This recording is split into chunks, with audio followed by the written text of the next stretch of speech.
Bismillahirrahmanirrahim. Assalamualaikum warahmatullahi wabarakatuh. Alhamdulillahi rabbil alamin. Wassalatu wassalamu ala nabiyyina Muhammadin wa ala alihi wa ashabihi wa tabi'in. Qala rabbul alamin ya ayyuhalladzina amanu taqullaha haqqa tuqatih wa la tamutunna illa wa antum muslimun. Fa inna asdaqal hadithi kitabullah وخير الحديث هدي رسول الله صلى الله عليه وسلم وشر الأمور محدثاتها فإن كل محدثة بدعة وكل بدعة ضلالة وكل ضلالة في النار. معاشر المسلمين yang dirahmati oleh Allah Azza wa Jalla, kita akan lanjutkan pembacaan dari kitab Al-Qawaid Al-Muthla yang ditulis oleh Syekh Muhammad bin Shalih Al-Utsaimin rahimahullahu ta'ala. Saya akan ulang secara cepat apa yang kita ambil di pertemuan sebelumnya, yang mana di muqaddimahnya beliau membawakan khutbah hajah Rasulullah sallallahu alaihi wasallam, yaitu man yahdihillahu fala mudhillalah wa man yudlil fala hadiyalah. Barang siapa yang Allah berikan petunjuk kepadanya, tidak ada seorang pun yang mampu memberikan kesesatan kepadanya. Karena itu sikap seorang muslim di dalam masalah hidayah, dia selalu dituntun oleh Allah Rabbul Izzati wal Jalalah, yaitu dia dituntun setiap harinya lebih dari apa yang harus dia lakukan seharusnya di dalam salatnya.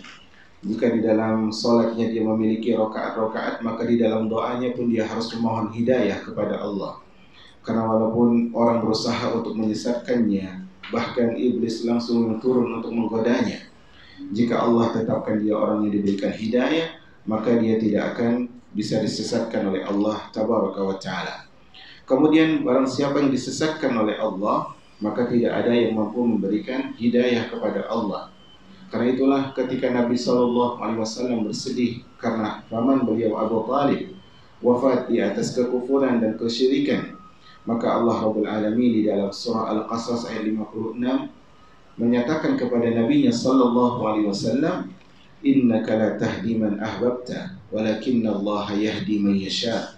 Sesungguhnya engkau wahai Rasulullah tidak mampu memberikan hidayah taufik kepada insan yang engkau cintai, tetapi Allah memberikan hidayah kepada siapapun yang Allah inginkan. Tetapi satu kata yang harus kita pegang atau satu kalimat yang kita pegang, yaitu ridho manusia tidak mungkin kita raih, tetapi usaha untuk memberikan hidayah harus selalu diperjuangkan.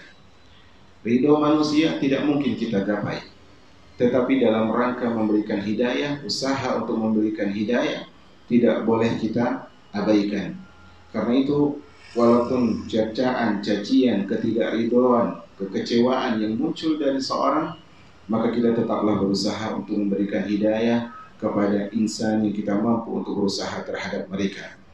Kemudian wa asyhadu an la ilaha illallah, asyhadu an la ilaha illallah, asyhadu adalah persaksian, dan seorang itu ketika dia bersaksi, maka dia harus bersaksi untuk dirinya sendiri. Kenapa? Karena dialah seorang yang paling tahu tentang dirinya. Karena itu siapapun yang bersaksi untuk orang lain akan sangat mungkin dia itu kecewa. Karena bisa jadi hari ini kita memuji seseorang, besok kita akan membencinya, besok kita akan mencelanya.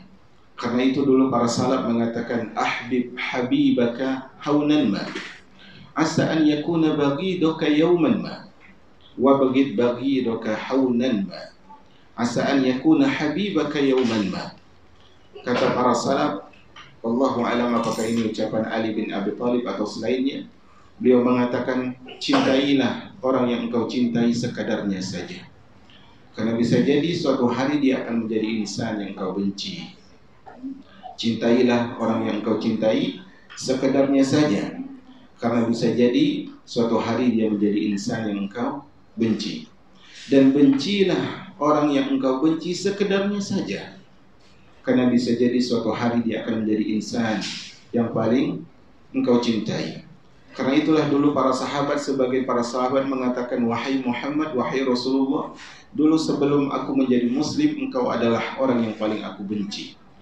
tetapi setelah aku diberikan hidayah oleh Allah, maka engkau menjadi orang yang paling aku cinta. La ilaha illallah memiliki dua rukun, yaitu nafyu dan isbat. Penetapan ibadah hanya untuk Allah, menafikan ibadah kepada selain Allah tabaraka wa ta'ala. Dan dia memiliki 7 plus 1 syarat. Betul?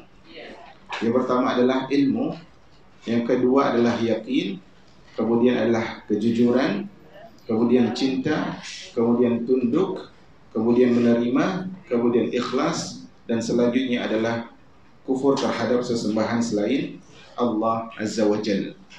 Itu yang kemarin. Dan persaksian itu haruslah dilandasi dengan ucapan dengan lisan dan pengakuan dengan hati. Asyhadu itu kan saya bersaksi. Dia harus mengandung dua hal. Persaksian harus mengandung dua hal. Pertama adalah keyakinan dengan hati. Keyakinan dengan hati dan pengakuan dengan lisan. Keyakinan dengan hati dan pengakuan dengan lisan. Karena barang siapa yang hanya mengatakan dia meyakini dengan hati tetapi lisannya tidak mengucapkan, maka imannya adalah rusak. Sebaliknya, siapa yang mengucapkan namun tidak meyakini, maka dia adalah seorang yang munafik. Kemudian wa asyhadu anna Muhammadar Rasulullah. Di sini Rasul menyebutkan dirinya bahwasanya dia memiliki dua sifat yang tidak bisa dihilangkan salah satunya. Yang pertama adalah dia hamba, sehingga dia tidak boleh diberikan hak ketuhanan. Ini berselisih dalam hal ini atau menyimpang dalam hal ini orang-orang sufi dan orang-orang yang mengikuti mereka. Dia adalah hamba yang tidak memiliki hak ketuhanan, tetapi dia seorang rasul yang harus diikuti. Tapi dia seorang rasul yang harus diikuti. Sehingga di sini ya. Kemudian wa ala alihi wa ashabihi wa man tabi'ahum bi ihsan. Kemarin apa? Kalau disebutkan alihi, keluarga Rasul saja, maka masuk di antaranya adalah seluruh kaum muslimin.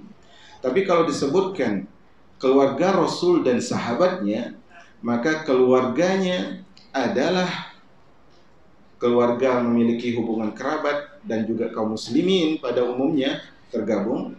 Sedangkan sahabat adalah orang yang bertemu beliau, beriman kepada beliau dan wafat di atas iman. Tetapi kalau disebutkan tiga, keluarga beliau, sahabat beliau dan tabi'in, yaitu pengikut beliau, maka keluarga adalah kaum mukminin dari kerabat beliau. Sahabat beliau adalah yang definisi kita tadi. Kemudian orang yang mengikuti mereka adalah orang-orang yang datang setelah para sahabat ridwanullah alaihim ajma'in. Kemudian kemarin beliau sebutkan sesungguhnya iman dengan asma dan sifat adalah salah satu dari rukun iman. Rukun iman ada 5 apa 4? Ada 6. Yang pertama iman kepada Allah. Dan iman kepada Allah mencakup 4 kata beliau di sini.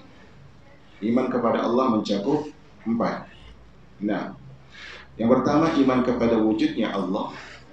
Yang kedua iman kepada rububiyahnya Allah.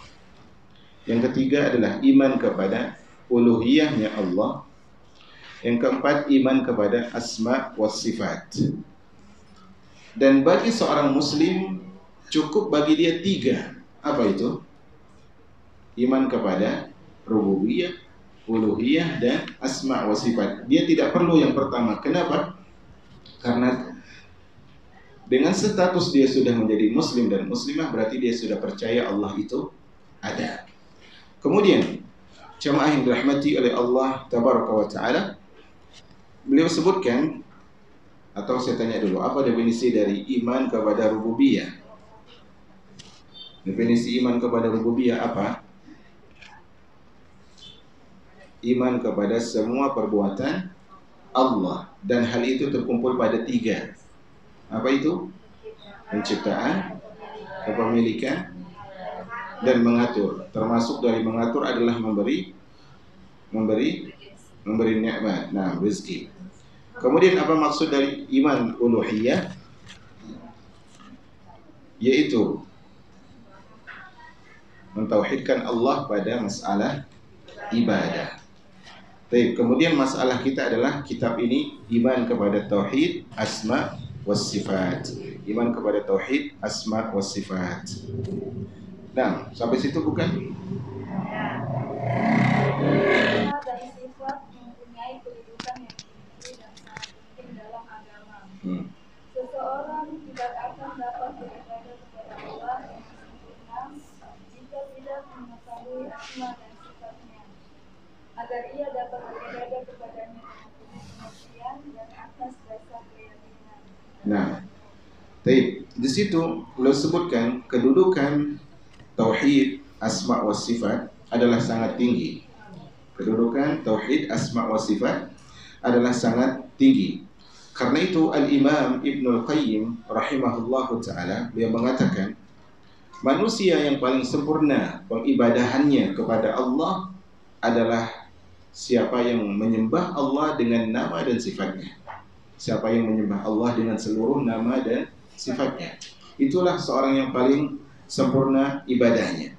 Karena itu di sini beliau menyebutkan seorang tidak mungkin dapat menyembah Allah dengan sempurna sampai dia mengenal nama dan sifat Allah Azza wa Jalla. Contoh sederhana, pertemuan dua insan keturunan dari Adam dan Hawa yang awalnya dipisahkan oleh lautan, bertemu di sebuah daratan, bersanding di sebuah pelaminan, berubahlah status mereka menjadi suami dan istri. Tidak mungkin seorang istri bisa betul-betul memberikan pengabdian terbaik kepada suaminya kecuali dia mengetahui sifat-sifat suaminya. Bisa di sini dia tahu kapan suaminya marah, kapan suaminya tidak mau diajak ngomong, kapan suaminya minta minum, kapan suaminya tidak mau minum. Dengan itu dia baru bisa memberikan pengabdian yang luar biasa. Karena itu siapa yang tidak kenal Allah dengan nama dan sifatnya, bagaimana dia beribadah kepada Allah? Bagaimana mungkin dia akan menjadi seorang yang ibadahnya sempurna kepada Allah Azza wa Jalla? Karena itu jamaah yang dirahmati oleh Allah Tabaraka wa Ta'ala, siapa yang tidak kenal kepada Allah, sangat mungkin dia menyembah Allah dengan kebid'ahan. Siapa yang tidak kenal kepada Allah, sangat mungkin dia menyembah Allah dengan kebid'ahan, karena tanpa dasar ilmu. Di sini Allah berfirman, "Walillahil asmaul husna fad'uhu biha." Dan Allah memiliki nama-nama yang husna, nanti yang akan kita syarahkan. Allah memiliki nama-nama yang husna, maka berdoalah kepada Allah dengan nama tersebut. Nah, lanjutkan. Allah Subhanahu wa Ta'ala berfirman. Setelahnya. Doa dalam ayat ini mencakup doa masalah dan doa ibadah. Nah, dalam ayat ini surah Al-A'raf ayat 180, perhatikan di situ Allah mengatakan walillahil asmaul husna, dan hanya milik Allah lah nama-nama yang husna, maka berdoalah kalian dengan nama itu. Kata doa fad'uhu, berdoalah kepada Allah, di sini mencakup dua macam doa. Di dalam syariat Islam doa itu ada dua. Di dalam syariat Islam doa itu ada dua. Di situ disebutkan. Pertama adalah doa masalah. Pertama adalah doa masalah. Doa masalah itu adalah bahasa kitanya adalah doa yang berisikan permintaan yang dilafazkan. Doa yang berisikan permintaan yang dilafazkan. Contohnya, ya Allah berikan ini, ya Allah sembuhkan, ya Allah jauhi dari ini, ya Allah dekatkan ini, ya Allah berikan ini, berikan ini. Ini namanya doa masalah. Adapun doa ibadah yang kedua, bagian doa yang kedua adalah doa ibadah. Doa ibadah adalah segala macam ibadah. Itu adalah doa ibadah. Contohnya, seorang salat dia dikatakan berdoa. Doanya itu disebut dengan doa ibadah. Seorang yang puasa dia disebut dengan orang yang berdoa. Karena ibadah dia, kita beribadah itu fungsinya apa? Agar masuk surga. agar jauh dari neraka. Keinginan masuk surga dan ingin dijauhi dari neraka, apakah itu sebenarnya permintaan atau bukan? Permintaan. Tetapi kita tidak melafazkan, ya Allah dengan puasa ini, berikan ini, jauhkan dari ini, tidak. Tapi kita puasa ikhlas dengan tuntunan Rasul Sallallahu Alaihi Wasallam, maka ibadah kita secara tidak langsung adalah permintaan. Tetapi dia bukan kata-kata yang kita ucapkan, maka dia disebut dengan ibadah. Maka segala ibadah dia adalah doa ibadah, segala permintaan yang dilafazkan dia adalah doa masalah. Masalah itu artinya soal. Soal itu artinya permintaan. Nah, jemaah yang dirahmati oleh Allah Tabaraka wa Ta'ala, dalam masalah doa itu ada dua kelompok yang menyimpang. Dalam masalah doa itu ada dua kelompok yang menyimpang. Kelompok yang pertama adalah yang berkeyakinan bahwasanya takdir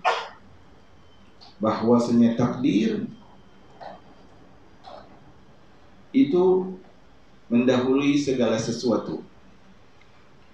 Bahwasanya takdir mendahului segala sesuatu. Mereka beranggapan bahwasanya doa tidak memiliki faedah. Takdir mendahului segala sesuatu, sehingga mereka beranggapan bahwasanya doa tidak memiliki faedah. Artinya Allah sudah tentukan takdir, maka untuk apa kita berdoa? Kalau saya kaya, ya kaya. Kalau saya miskin, ya miskin. Kalau saya ditakdirkan orang yang mengikuti jalan Rasulullah, pasti saya diberikan tanpa saya usaha, tanpa saya berdoa. Maka ini adalah keyakinan orang-orang yang gulu atau melampaui batas dari orang-orang sufi. Ini keyakinan orang-orang yang berlebihan dari kalangan orang-orang sufi dan juga orang-orang ahli filsafat dan juga orang-orang yang ahli filsafat. Kelompok yang kedua yang juga tersesat, adalah yang berkeyakinan bahwasanya doa dengan sendirinya bisa menggapai keinginan. Bahwasanya doa dengan sendirinya bisa menggapai keinginan. Paham di sini? Kelompok pertama tadi mereka mengatakan Allah sudah takdir, jika Allah sudah takdirkan engkau begini atau saya begini, tanpa saya berdoa pun pasti begini. Kenapa? Yang kedua adalah kelompok yang meyakini bahwasanya doa, ada yang sudah mencatat? Apa? Dengan sendirinya bisa menggapai keinginan. Dengan sendirinya bisa menggapai keinginan. Tapi dua kelompok ini tersesat. Kita lihat kelompok pertama. Kelompok pertama mereka mengatakan bahwasanya Allah sudah tentukan takdir. Kalau Allah sudah tentukan takdir, kesimpulannya apapun yang ditentukan pasti berlaku. Di sini benar. Tetapi sambungannya yang salah. Kalau begitu untuk apa berdoa? Paham? Kalau begitu untuk apa berdoa? Toh takdir saja sudah ditentukan. Di sini kesalahan mereka. Yang kedua adalah kelompok yang meyakini doa itu segalanya. Itu maksudnya. Artinya, kalaupun Allah nggak takdirkan, kalau kita berdoa pasti terkabulkan. Artinya mereka mengatakan, misalnya, saya katakan, ya Allah, besok hujan. Doa sendiri yang menjadikan hujan itu turun. Itu maksud mereka. Padahal apa? Yang menurunkan hujan siapa? Allah. Doa hanyalah sebab di antara sebab. Paham di sini? Jadi kedua kelompok ini menyimpang, dan Ahlus Sunnah wal Jamaah mereka pertengahan. Mereka mengatakan bahwasanya sebab segala sesuatu itu terjadi dengan sebab. Ketika seorang melakukan sebab, terjadilah musabbabnya. Contohnya, ketika kita keluar dari rumah bawa kendaraan, sampailah kita di sini. Itu Ahlus Sunnah. Paham di sini? Sementara mereka tadi mengatakan yang pertama, tanpa saya start motor, tanpa saya jalan, tanpa saya buka pintu, saya pasti sampai di sini. Itu maksud yang pertama. Yang kedua, berkeyakinan adalah dengan saya start motor itu langsung sampai, nggak ada perannya Allah. Paham di sini? Ahlus Sunnah pertengahan. Kita melakukan sebab, akhirnya kita sampai kepada tujuan kita. Nah, di situ beliau menjelaskan makna doa masalah dan doa ibadah. Silakan dilanjutkan. Ya. Selanjutnya. Mengingat pentingnya masalah asma dan sifat ini. Selanjutnya. Dan doa masalah. Doa masalah adalah memohon kepada Allah diawali dengan menyebut nama yang sesuai dengan satu atau beberapa dari nama-nama, seperti mengatakan Ya Ghafurur Firli wa Ya Rahimul Hamdi wa Ya Hafizul Hakim. Ya Allah yang Maha Pengampun, ampunilah aku. Ya Allah yang Maha Pengasih, kasihilah aku. Ya Allah yang Maha Pelindung, lindungilah aku, dan semisalnya. Ya, ini penjelasan beliau terhadap doa masalah. Di sini beliau memberikan penjabaran dengan contoh sekaligus. Yaitu beliau mengatakan doa masalah adalah engkau meletakkan di awal permohonanmu nama di antara nama-nama Allah yang sesuai. Nama di antara nama-nama Allah yang sesuai. Contohnya, ketika kita meminta ampunan, maka kita menggunakan nama Allah yang mengandung makna pengampun. Contoh, Ya Ghafur, Ighfirli. Wahai yang Maha Pengampun, ampunilah saya. Ya Rahim, Irhamni. Wahai yang Maha Penyayang, sayangi saya. Ya Hafiz, Ihfazni. Wahai yang Maha Penjaga, jagalah saya. Ya Razzaq, Urzukni. Wahai pemberi rezeki, berilah rezeki kepada saya. Di sini beliau sebutkan bahwasanya nama Allah itu di muqaddimah, di depan. Contoh bahasa Indonesia kita adalah wahai Allah yang Maha Kuat, kalahkanlah orang-orang musyrikin. Bisa di sini kita memohon agar Allah mengalahkan orang-orang musyrikin. Misalnya orang-orang Yahudi yang menyerang Filistin dan sebagainya. Ya Allah yang Maha Kuat, hancurkan mereka. Itu contoh bahasa Indonesianya. Ya Qawi, ihzimhum. Wahai yang Maha Kuat, kalahkan mereka. Bisa di sini nama Allah di depan. Tapi bisa saja namanya itu diakhirkan. Contoh tadi di depan adalah wahai yang Maha Pengampun, ampuni saya. Contoh namanya diakhirkan, tadi kan namanya duluan. Wahai yang Maha Pengampun, Ya Ghafur, Ighfirli. Boleh juga namanya itu di ujung. Contohnya, ampunilah hamba, wahai Maha Pengampun. Bisa dibedakan? Yang pertama, wahai Allah yang Maha Pengampun, ampuni saya. Yang kedua, ampunilah hamba, wahai Allah yang Maha Pengampun. Ini adalah sebagaimana doa yang Nabi SAW ajarkan kepada Abu Bakar. Ketika itu doanya adalah faghfirli maghfiratan min indik warhamni innaka antal ghafurur rahim. Di sini al-ghafur ar-rahimnya di ujung. Intinya adalah doa masalah adalah kita menggunakan nama Allah yang sesuai, nama Allah yang sesuai dengan permintaan kita. Minta rezeki bisa menggunakan nama Ar-Razzaq, pemberi rezeki, bisa juga menggunakan nama Al-Ghani yang Maha Kaya. Bisa juga dengan Al-Karim yang Maha Dermawan. Bisa di sini. Contohnya yang lain adalah, ini contoh yang tidak nyambung. Contohnya, wahai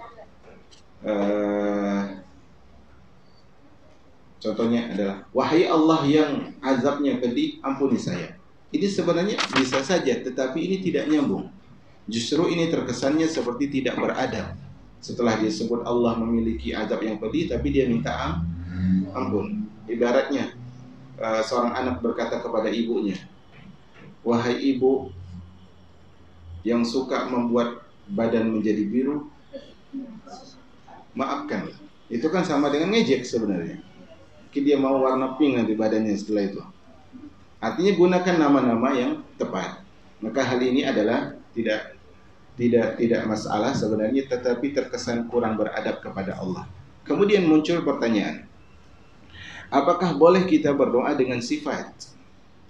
Tadi kita katakan Ar-Rahman, Ar-Rahim, Al-Ghafur, Ar-Razzaq, Hafiz, Itu semua adalah nama Allah. Bagaimana dengan sifat? Berdoa dengan sifat boleh, asalkan dengan sifat yang cocok dengan permintaan kita. Contohnya adalah ketika kita berdoa, wahai yang rahmatnya meliputi segala sesuatu, rahmatilah saya. Paham di sini? Padahal kita cukup kalau kita gunakan nama ya Rahim, irhamni, wahai yang maha penyayang, sayangi hamba. Tapi kita gunakan sifat, wahai Allah yang rahmatnya melebihi segala sesuatu, rahmatilah aku. Karena itu Umar bin Abdul Aziz kalau tidak salah, ketika dia membaca firman Allah, wa rahmati wasi'at kulla syai', dan rahmatku melebihi segala sesuatu. Apa kata? Perhatikan ayatnya begini. Dan rahmatku meliputi segala sesuatu. Apa kata Umar bin Abdul Aziz? Wahai Allah yang rahmatnya meliputi segala sesuatu, ampunilah, rahmatilah aku, sesungguhnya aku juga sesuatu. Bisa di sini? Jadi tidak masalah berdoa dengan sifat. Bagaimana kalau kita berdoa menggunakan sifat Allah, itu tidak masalah. Tetapi bagaimana hukum berdoa kepada sifat? Paham tidak di sini? Berdoa dengan nama Allah hukumnya disyariatkan, dengan sifat disyariatkan. Kemudian bagaimana hukum berdoa kepada sifat? Perhatikan bahasa.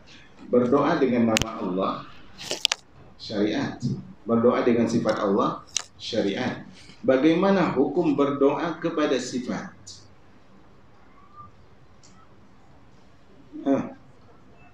Contoh berdoa dengan sifat Allah nih, perhatikan ya, teliti bahasanya. Contoh berdoa dengan sifat Allah adalah, wahai Allah yang maha kuasa. Wahai Allah yang maha kuasa, hancurkanlah makar orang-orang yang ingin menghancurkan Islam. Di sini, wahai Allah yang maha kuasa. Selain itu doa dengan sifat. Sekarang berdoa kepada sifat, wahai kuasa Allah. Apa hukumnya? Tapi ini pelajarannya, masalahnya tidak sulit, cuma harus teliti. Saya ulangi. Tidak sulit, cuma harus teliti. Nah, saya ulangi. Yang pertama dia berdoa, wahai Allah yang maha berkuasa, misalnya. Turunkanlah pemerintah-pemerintah yang zalim, misalnya begitu. Begitu. Cabutlah kekuasaan dari pemerintah yang zalim, misalnya begitu kan? Ini berdoa dengan sifat. Selanjutnya berdoa kepada sifat, wahai kuasa Allah. Apa hukumnya? Apa hukumnya?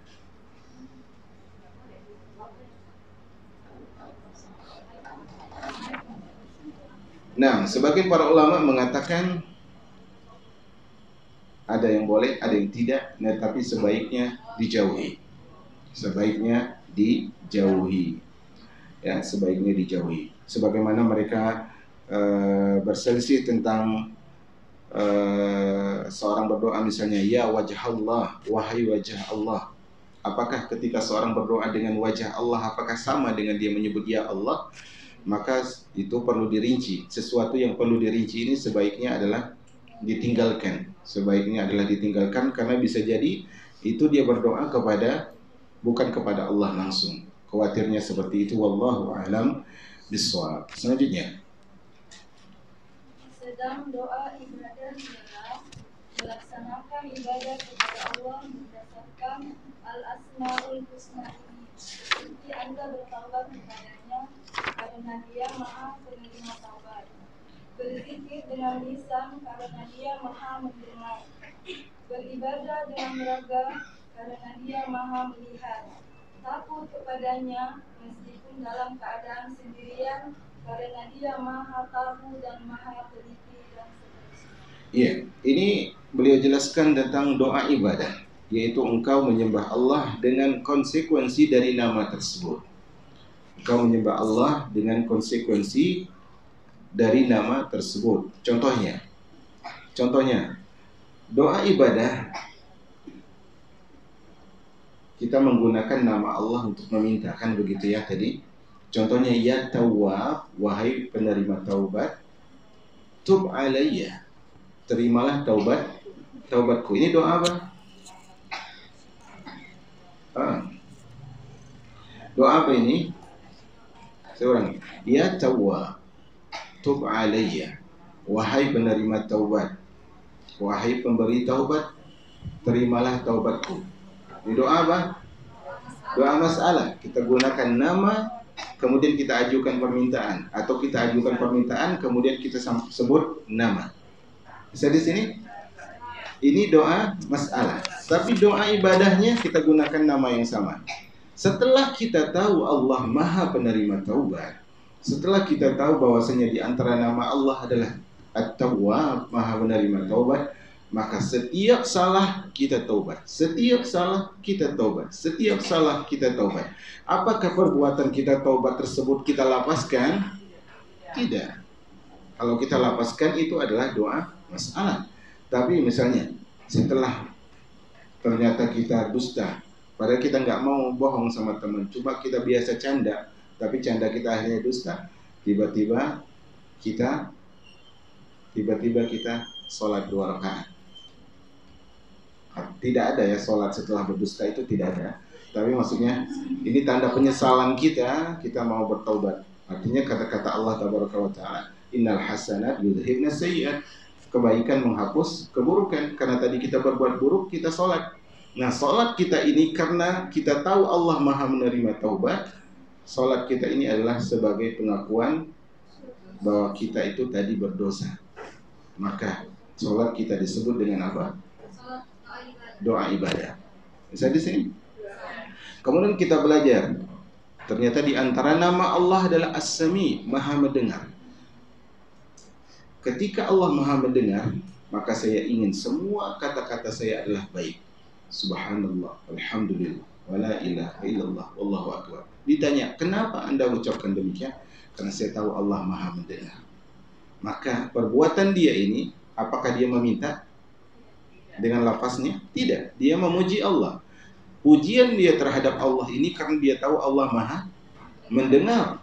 Maka ini disebut dengan doa ibadah. Contohnya juga seorang berhaji, umroh dan sebagainya, seluruh anggota tubuhnya dia gunakan untuk ibadah, maka ini juga disebut dengan doa. Misalnya seperti ini. Contohnya juga ketika dia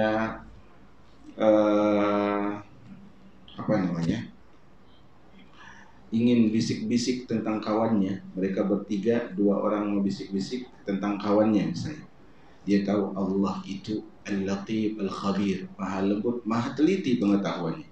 Enggak jadi dia. Enggak jadinya dia ini setelah dia ingat nama Allah dan sifatnya Allah, maka itu disebut dengan doa ibadah. Jadi doa ibadah itu ada 2. Pertama adalah melakukan kebaikan. Yang kedua adalah meninggalkan kemaksiatan, keburukan. Bisa di sini? Ada gambaran? Bisa lanjut? Bisa ya? Bisa dibedakan. Contoh-contoh yang lain adalah dia tahu Allah itu sangat suka kepada hamba yang bersedekah. Misalnya, dia tahu di antara sifat Allah adalah Allah suka kepada hamba yang bersedekah. Maka dia bingung. Tadi istighfar udah, tasbih udah, subhanallah, ngaji udah, semuanya udah, umrah pun udah. Misalnya, yang kurang sedekah kayaknya. Dia buka m-bankingnya, dia kirim. Karena dia tahu Allah pasti akan membalas, dia kirim. Maka ini disebut dengan doa ibadah. Padahal dia tidak mengatakan, ya Allah, berikanlah ganti dari apa yang saya infakkan. Dia tidak mengatakan, tapi dia berbuat. Bisa di sini ya? Nah, maka di sini beliau sebutkan, maka engkau melakukan taubat kepada Allah karena Allah At-Tawwab. Engkau mengingat Allah dengan lisan karena Allah mendengar. Ada sebuah riwayat yang luar biasa, karena mengingat nama Allah As-Sami, Allah Maha Mendengar. Satu hal yang harus banyak di dalam catatan amal kita adalah istighfar. Sebagaimana yang diucapkan oleh Ummul Mukminin dan salaf yang lain, tuba liman wajada fi sahifatihi istighfaran katsira. Alangkah bahagianya seorang yang mendapatkan catatan amalnya dipenuhi dengan istighfar. Disebutkan sebuah kisah, Allahu alam, kisah ini masyhur. Apakah bersambung benar sanadnya kepada Imam Ahmad atau tidak, tetapi ini masyhur. Kita dengarkan, kita baca, dan kita mendapat juga cerita, tetapi tidak tahu riwayatnya dapat di mana. Tetapi ini masyhur sekali, adalah bahwasanya suatu ketika Imam Ahmad, kalaupun ini ternyata kisahnya tidak benar, tetapi pelajarannya luar biasa. Karena ini kan tidak memberikan hukum syar'i, tapi ini pelajaran hidup. Yaitu Imam Ahmad suatu ketika biasa beliau menuntut ilmu, tidak seperti kita dari rumah menuju masjid depan, menuju rumah tetangga, tetapi mereka dari negeri ke negeri. Bahkan di antara mereka untuk dapat satu hadis perjalanan 1 bulan. Bahkan di antara mereka untuk belajar hadis uang habis jual genteng. Tapi yang ngontrak jangan jual genteng tetangga, nggak bisa. Jadi Imam Ahmad pergi. Sampai di suatu ketika beliau sampai di masjid, dan beliau numpang tidur di masjid. Musafir, nggak ada rumah. Tetapi kemudian kata marbotnya, marbot itu artinya orang yang terikat loh sebenarnya. Artinya dia terikat dengan masjid, kan maksudnya begitu. Pengurus masjid katanya, maaf, Anda tidak boleh tidur di sini. Dan orang ini nggak tahu beliau Imam Ahmad. Sehingga diusir karena masjid harus ditutup. Enggak seperti zaman kita masjid dahulu. Masjidnya enggak ada terasnya gitu. Paham ya? Sehingga ketika pintu ditutup berarti dia tidak bisa tidur di masjid. Maka akhirnya melihat orang ini tidak mengizinkan dia pergi, dan ternyata kejadian ini disaksikan oleh seorang penjual roti. Kemudian diajak ke rumah. Kenapa? Saya butuh istirahat, saya habis perjalanan panjang. Kalau itu istirahatlah di rumah. Setelah berbicara sebentar, akhirnya orang ini melanjutkan buat rotinya. Dia mengucapkan astagfirullah. Sesekali diselingin subhanallah wa bihamdihi subhanallahil azim, dan seterusnya. Dan Imam Ahmad yang mau tidur tadi dengar terus nih astagfirullah dan seterusnya. Sampai akhirnya ditanya oleh Imam Ahmad, berapa tahun kau kerja seperti ini, ngadon roti dan jual roti? Sekian puluh tahun. Apakah sekian puluh tahun juga engkau ucapkan istighfar? Dia katakan iya. Apa efek yang kau dapatkan dari zikirmu itu? Maka dia katakan, semua permintaanku terkabulkan kecuali satu. Apa itu? Permintaanku yang belum terkabulkan. Nah, itu orderan mungkin ya. Permintaanku yang belum terkabulkan, kata beliau, adalah aku belum dipertemukan dengan Imam Ahmad bin Hanbal. Allahu Akbar. Kaget Imam Ahmad bin Hanbal dan sedih beliau, subhanallah. Karena itu jamaah yang dirahmati oleh Allah Tabaraka wa Ta'ala, catat ini di dalam kehidupan. Ini tidaklah waktu sedih kita itu ada, melainkan, atau bahasanya gimana ya, tidaklah kita tertimpa kesedihan, melainkan saat itu kita lalai dari zikir kepada Allah. Ketika kita lalai zikir, pasti di situ kita sedih. Yakinlah. Maka orang yang banyak istighfar, banyak tasbih, tahmid, takbir, tahlil, dia adalah orang yang tidak bersedih. Coba perhatikan. Misalnya hari ini kita disakiti guru kita, guru disakiti muridnya, atau suami disakiti istrinya, istri disakiti suaminya. Kemudian tetangga disakiti tetangganya, pembeli disakiti penjual disakiti pembeli. Yakinlah di saat kita sedih itu pasti kita sedang lalai dari zikir kepada Allah pada umumnya. Karena Allah mengatakan, ala bidzikrillahi tatma'innul qulub. Dengan berzikir kepada Allah hati menjadi tenang. Karena itu dulu para ulama mengatakan zikrullahi dawa'un wa zikrun nasi da'un. Ini yang belajar bahasa Arab indah. Zikrullahi dawa', ingat kepada Allah, berzikir kepada Allah, mengingat Allah itu obat. Wa zikrun nasi da', dan ingat kepada manusia penyakit. Subhanallah. Karena itu kalau kita baca ayat Quran, apa kata Allah tentang Al-Quran? Wa nunazzilu minal Qur'ani ma huwa shifaa. Dan kami turunkan dari Al-Quran syifa. Allah enggak sebut dawa. Syifa artinya penyembuh. Dawa artinya obat. Obat enggak selamanya nyembuhin. Paham? Tapi Allah sebut syifa, penyembuh. Karena itu ketika hati sedang pilu, ketika kalbu sedang tidak menentu, dan ketika kehidupan kita menemui jalan yang buntu, maka sebaik-baik obat adalah wahyu. Baca Al-Quran.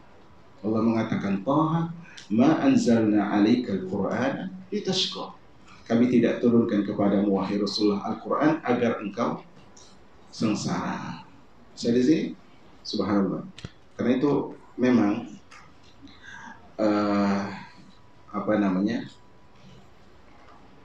yang dilalaikan oleh manusia adalah bahwasanya ini perlu kita ingat, semua kenikmatan dunia ketika sudah sampai puncaknya akan berkurang. Semua kenikmatan dunia ketika sudah sampai puncaknya pasti berkurang. Contohnya ketika seorang itu sudah sehat, kemudian sehat 100%, ujungnya apa? Sakit.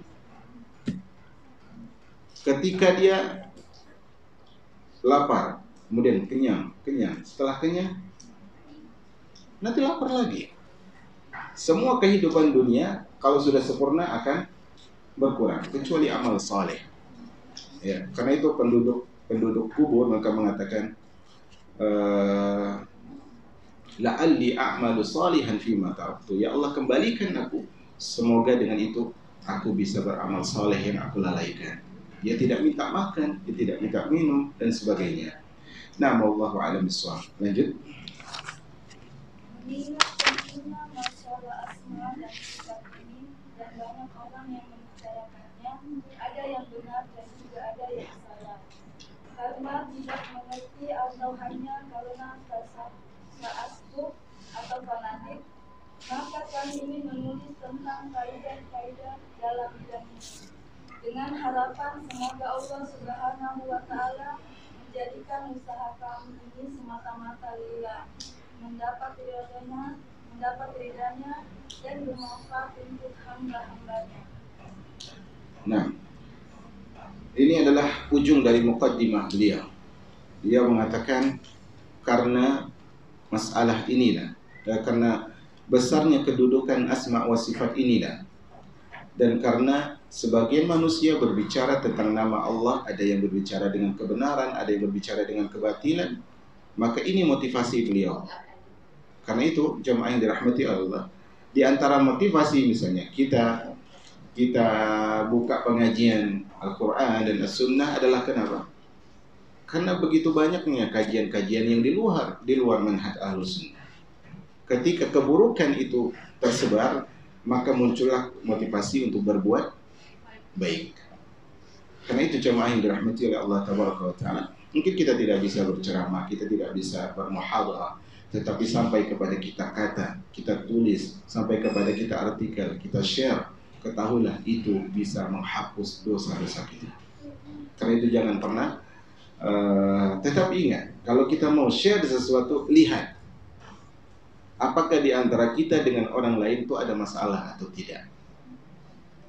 Khawatir sesuatu yang kita share tersebut karena perasaan kita kepada dia. Contohnya, saya dengan fulan berselisih, saya share begini. Dikhawatirkan itu bukan karena Allah Azza wa Jalla. Jadi ketika kita mau share, betul nasihat itu sindiran, benar ucapan. Kalau ketika tanpa sengaja terbaca tulisan kemudian tersindir, bisa jadi itu hidayah, benar. Tetapi itu bagi orang yang tersindir. Bagi orang yang mengirim bisa jadi dosa. Bisa jadi orang mengirim kebaikan tapi dosa, karena tujuan dia menyakiti orang lain. Tetapi di sini kita harus perhatikan, itu hikmah di dalam menyebarkan kebaikan dan menahan keburukan, harus ada kunci dan kaidah-kaidahnya. Maka di sini beliau katakan, karena terkadang sebagai manusia itu berbicara tentang nama dan sifat Allah itu dengan batil dan kebatilan. Di sini ditulis kebatilan atau pemahaman yang batil terhadap nama dan sifat Allah itu muncul karena dua alasan. Kebatilan pemahaman terhadap nama dan sifat Allah itu muncul karena dua alasan. Alasan pertama adalah kejahilan. Dan ini lebih mudah untuk diajarkan. Karena dia tidak tahu. Sebab yang kedua adalah fanatik atau fanatisme. Maka hal ini lebih sulit, bukan berarti tidak mungkin. Lebih sulit untuk diajarkan, tapi bukan berarti tidak mungkin. Jadi perhatikan kehidupan kita, kapanpun kita egois, saat itu sulit kita untuk mendapatkan arahan. Yakinlah. Karena itu di antara sifat yang luar biasa yang dianugerahkan oleh Allah kepada seorang wanita adalah sifat terbaik wanita adalah kasih sayangnya. Kata Rasulullah SAW, aku tidak pernah melihat sesuatu yang bisa mengalahkan lelaki yang keras melebihi kalian, wahai para wanita. Karena itu jangan sampai mengambil sifat laki-laki. Ketika perempuan mengambil sifat laki-laki, kau lantang, ku pun bisa teriak, bang. Maka itu tidak bisa, enggak nyatu. Karena itu di sini ya, kalau kita sudah mulai ego, sulit. Kita mulai fanatik, sulit. Tapi kalau karena kita jahil, lebih mudah untuk diajarkan. Karena itu kata beliau, saya menginginkan menulis kitab ini, yaitu beliau beri nama kitabnya adalah Al-Qawaid Al-Musla fi Sifatillahi wa Asma'ihil Husna. Al-Qawaid itu artinya adalah kaidah-kaidah. Musla itu adalah yang paling tepat, yang paling sempurna. Fi sifatillah, dalam pembahasan sifat-sifat Allah, dan asma al-husna, dan nama-nama Allah yang husna. Nah, kemudian terakhir ini, apa perbedaan antara nama dan sifat? Apa perbedaan antara nama Allah dan sifatnya? Yang bisa jawab tidak? Ayo.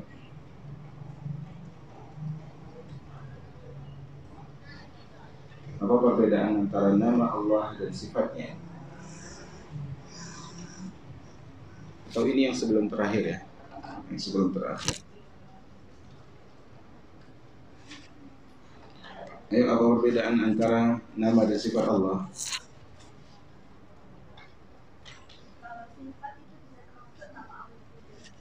Kalau sifat termasuk nama, cuman itu. Nah,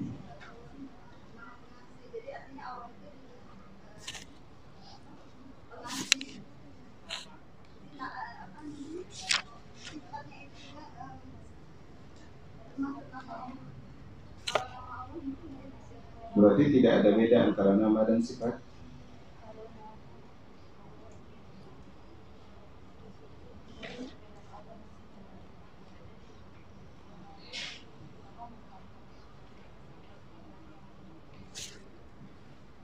PR ya? PR. Iya, PR. Sebelum kita masuk ke kaidah pertama, itu PR. Tidak dihukum, tetapi saya kira itu adalah motivasi. Kemudian, ini yang terakhir. Tadi Allah Subhanahu wa Ta'ala mengatakan di dalam ayat Al-A'raf ya, 180, walillahil asmaul husna fad'uhu biha.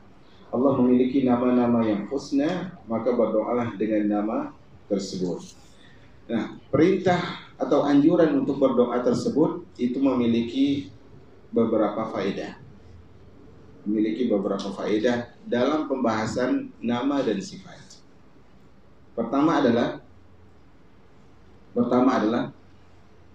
menandakan bahwasanya Allah itu ada. Kan Allah nyuruh nih, berdoalah, berarti Allah itu ada.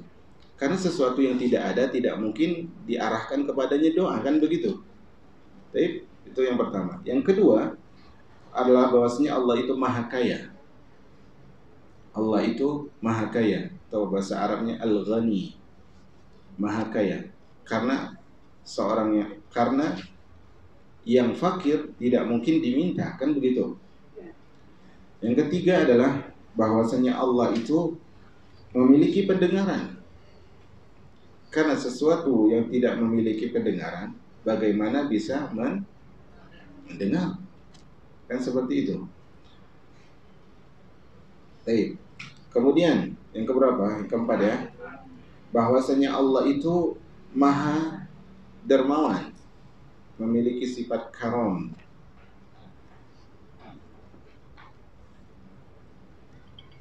Nah, karam ini bagus buat nama.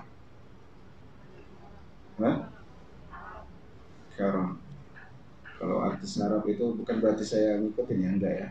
Bukan berarti orang tahu dia ngikutin. Itu nama, ada yang namanya Najwa Karam. Tapi jangan kasih nama karena faktor dia. Nah, nanti saya edit ini. Ya. Siapa tadi Karam? Karam itu dermawan, karena yang bakhil nggak mungkin kita minta kepada dia, kan begitu. Kemudian yang kelima adalah bahwasanya Allah memiliki sifat rahmat. Memiliki sifat rahmat, kasih sayang.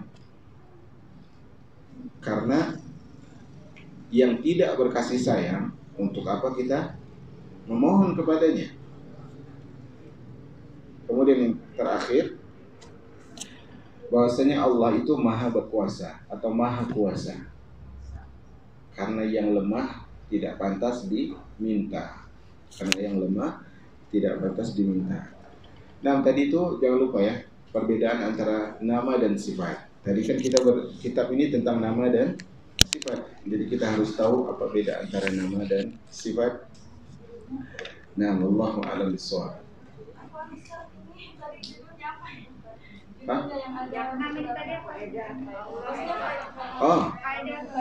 Allah menyuruh kita berdoa. Di dalam perintah itu, atau gini, di dalam perintah untuk berdoa kepada Allah dapat diambil beberapa faedah. Dalam perintah kan tadi 180, Allah mengatakan Allah memiliki nama Al-Husna, berdoalah dengan nama itu. Nah, pada perintah untuk berdoa berarti memiliki beberapa faedah. 1, 2, 3 dan seterusnya. Wallahu a'lam bishawab. Mohon maaf atas segala kekurangan, dan pasti banyak kekurangan. Kita tutup dengan doa kafaratul majlis. Subhanakallahumma wa bihamdika asyhadu an la ilaha illa anta astaghfiruka wa atubu ilaik. Assalamualaikum warahmatullahi wabarakatuh.